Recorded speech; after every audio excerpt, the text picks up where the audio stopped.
Hey, this is KJ Britt. I'm super excited to join Bucs Nation. This is something special here. Former Super Bowl winning team last year. But the culture is great here. The people great. Everybody that I've encountered so far have been great to me. I'm just ready to work. I'm ready to get a part of this team and figure out how I can help the team and special teams, defense, whatever I have to do. I'm very excited. I'm looking forward to the upcoming season. Big time. I'm just ready to play football, man. And this is the highest level of football you can play in front of some of the best fans you can play. And we are very fortunate and blessed, to be in Tampa. And I just appreciate you for supporting me here at Cameo too. So thank you, man. And I'm very excited, man. Go Bucs. Hey guys, what's going on? James here. I just shot this entire video looking at the wrong webcam, but today, regardless, we are going to be taking a look at the top 32 interior defenders going into the upcoming 2021 season. It is yet another Pro Football Focus rankings list, which, by the way, I don't write these lists, and I will say you guys have been pretty critical of these lists in the comments section. I don't disagree with you because there have definitely been some points on some of these lists where I've been scratching my head, but I will say we have got plenty of these videos and lists to go, so it's going to be fun just continuing to dive into these lists together. It's pretty good content, pretty good discussions in my opinion, and I love reading your guys' comments. But without further ado, let's get into this list. Now, I do want to say, interior defenders, what does that mean? Basically, from what I can gather, it means all defensive linemen that are in a 3-4 defense, not including outside pass rushing linebackers because those were in the edge defenders list, and then defensive tackles in a 4-3 defense. So, with that clarification out of the way, let's get started. Number 32, Derek Brown of the Carolina Panthers. Good young defensive lineman. He's got a bright future ahead of him. Sheldon Richardson at number 31, who is labeled as a free agent, but this was written before he signed his deal with the Minnesota Vikings. So Sheldon Richardson of the Minnesota Vikings. He's been good for a decent amount of time. John Franklin Myers of the New York Jets at number 30. Tyson Alualu of the Pittsburgh Steelers at number 29. Sheldon Rankins of the New York Jets coming in at number 28. So the Jets have two defensive linemen on this list. Number 27, you have Folorunso Fatukasi of the New York Jets. So now the Jets have three defensive linemen here on this list. Shout out to them. That's a tough name to say, but still, they have some good guys along that defensive line. The Jets seem to always have some pretty decent defensive linemen. Actually, the Buccaneers traded for Steve McClendon, and he helped them win a Super Bowl whenever they needed him to step up due to injuries and whatnot, and he did a very good job of that. So, shout out to Steve McClendon, shout out to the New York Jets for always having some good, valuable defensive linemen. It helped out the Buccaneers in a big way. Number 26, you have Michael Pierce of the Minnesota Vikings. So the Vikings now have two members on this list.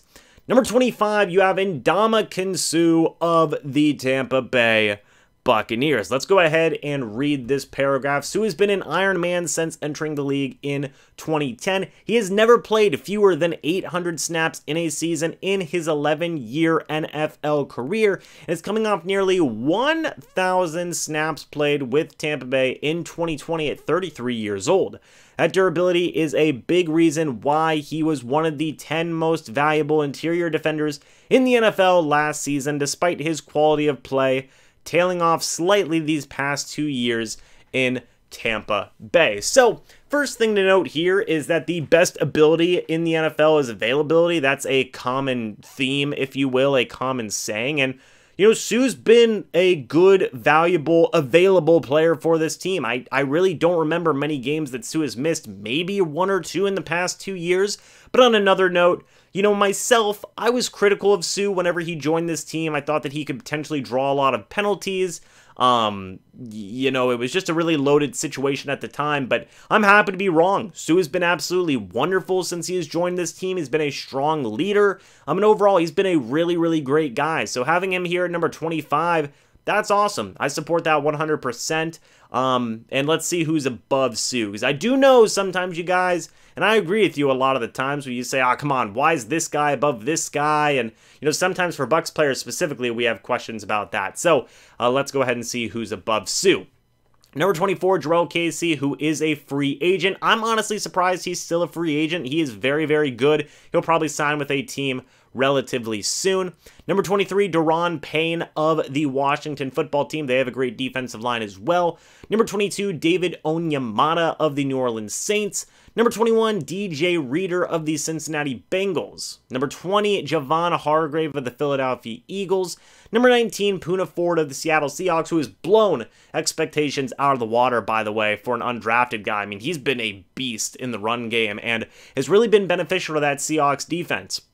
Coming in at number 18, we have Shelby Harris of the Denver Broncos. He's an underrated guy. I mean, it says it there in the first sentence, but you know, I do agree with that. He is one of the more underrated players in the NFL. He is really, really good.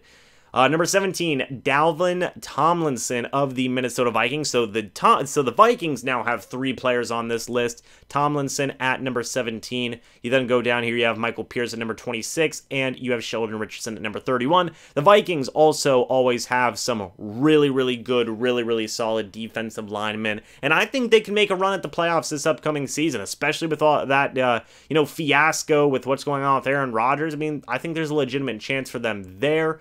Move up to number 16, you have Dexter Lawrence of the New York Giants. Again, the Giants, they also have some pretty good defensive linemen.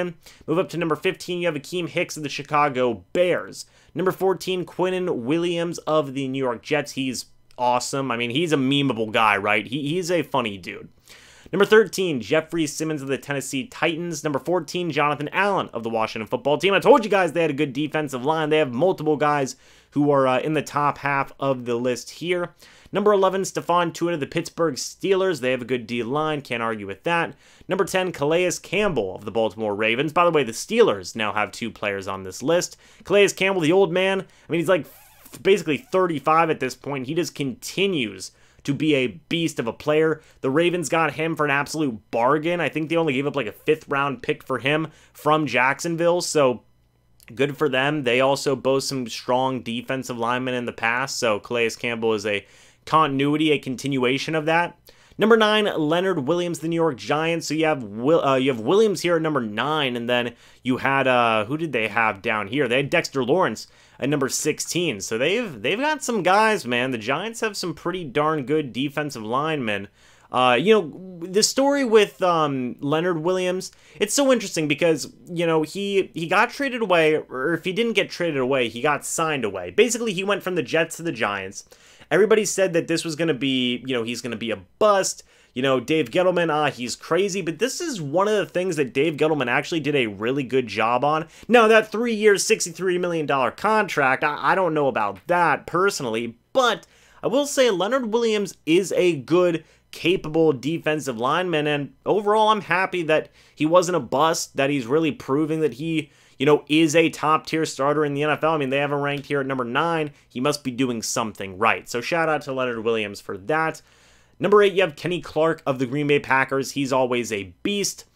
And then coming in at number 7, you have Vita Vea of the Tampa Bay Buccaneers. Let's go ahead and read. Vea is the rare nose tackle who can get after the quarterback in addition to eating blocks and securing his gaps in the run game. He is one of just 3 players with a pass rush win rate above 15% when lined up over or shading the center since 2019. The Buccaneers remained mostly healthy last season on their Super Bowl run, but Vea being out for most of the campaign was not an insignificant hurdle to overcome en route to the Lombardi Trophy. Okay, that's an interesting last sentence, and I do want to talk about this. So, I did talk about earlier about Steve McClendon getting traded, from the New York Jets and doing a good job due to injuries. That was Vita Vea, and yes, they are saying that it wasn't an insignificant hurdle. I disagree with that. I mean, you had guys step up, right? Steve McClendon, Nacho, Raheem Nunez-Roches, NDAMUKONG, who's on this list at 25. Like, those guys, and Will Golston. You can't forget about Will Golston. Those guys all had to step up in a big, big way. And it took multiple guys to just try and keep some continuity of what Vita Vea is able to do when he is out there. I mean, the run defense and the pass rushing is astronomical when he is on that field. And you guys saw, when Vita Vea returned in the playoffs, it was that last shot in the arm that the Buccaneers needed to push all the way to win that Super Bowl. You could make a legitimate argument that, I gotta choose my words carefully here, it's fine. You could make a legitimate argument that Vita Vea is a top 5 most impactful player on this Tampa Bay Buccaneers roster right now. You have like Tom Brady, Mike Evans, Levante David, Devin White, and then probably Vita Vea. You know, you could put Ali Marpet, whoever else you want to put up there, but like, I would put Vita Vea in the top 5. When he is in the game, he's a game wrecker. Everybody benefits. NDAMUKONG, he benefits. He is better when Vita Vea is on the field. Will Golston, we've seen it.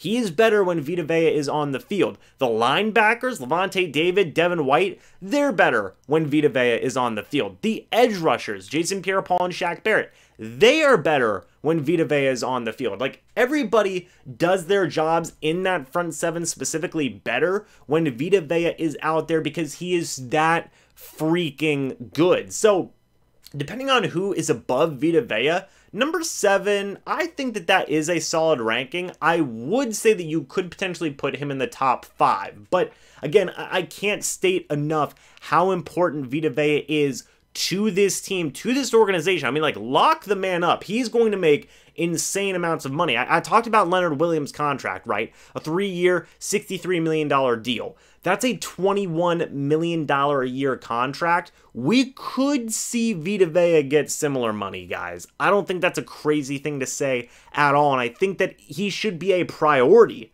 to bring back, which obviously is going to make next offseason even more scary and, you know, confusing and whatnot in terms of trying to make the money work. But I mean, keeping Vita Vea should be an absolute priority in my opinion. So with that being said, let's look who is above Vita Vea. You have Fletcher Cox of the Philadelphia Eagles at number 6. You have DeForest Buckner of the Indianapolis Colts at number 5. Coming in at number 4, Grady Jarrett of the Atlanta Falcons. Number 3, Cameron Hayward of the Pittsburgh Steelers. So the Steelers have 3 defensive linemen on this list.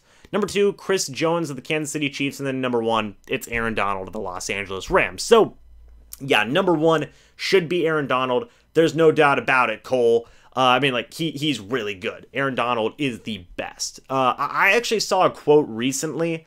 I think it was like the Pro Football Focus, like, top 100 players or top 50 players going into the upcoming 2021 season. And we probably won't be doing that list. But the quote was something along the lines of, you know, regardless of how good you say Aaron Donald is, you're probably understating how good he is. And I think that's pretty accurate. Like, this dude, he's so good. I mean, just point blank, he's so good.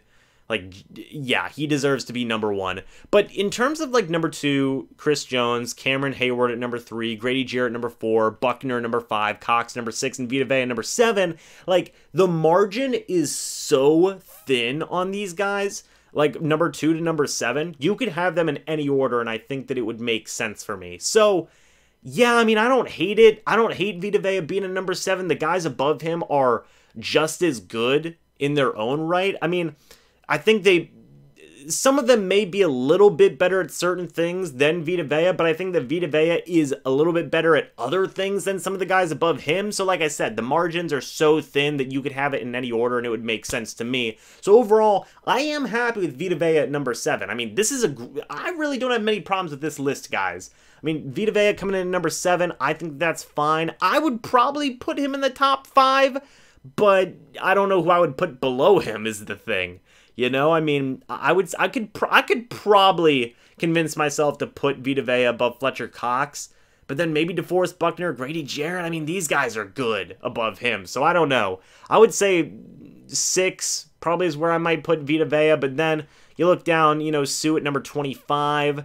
I think that's a good spot for him as well, guys. I mean, you look at the guys above him, they're all very good, solid, capable starters in their own right. I mean, there's so many good interior defensive linemen in the NFL right now that, I mean, just, there's a lot of teams that have been blessed. I mean, you look at the Vikings, they have 3 guys on this list. The Jets have 3 guys on this list. The Steelers have 3 guys on this list. I mean, teams have multiple guys on here, the Buccaneers being one of them. So, hey, the Bucs are blessed, man. The Bucs are absolutely blessed. Ndamukong Suh, at 33 years old, right? You know, going to be 34 years old, is the 25th best interior defensive lineman in the entire NFL. That's including 3-4 defensive ends, 3-4 D tackles, 4-3 defensive tackles. Suh's number 25. That's a lot of guys. So for Suh at 34 coming in at number 25, I can't really argue with that. That's a really good spot in my opinion.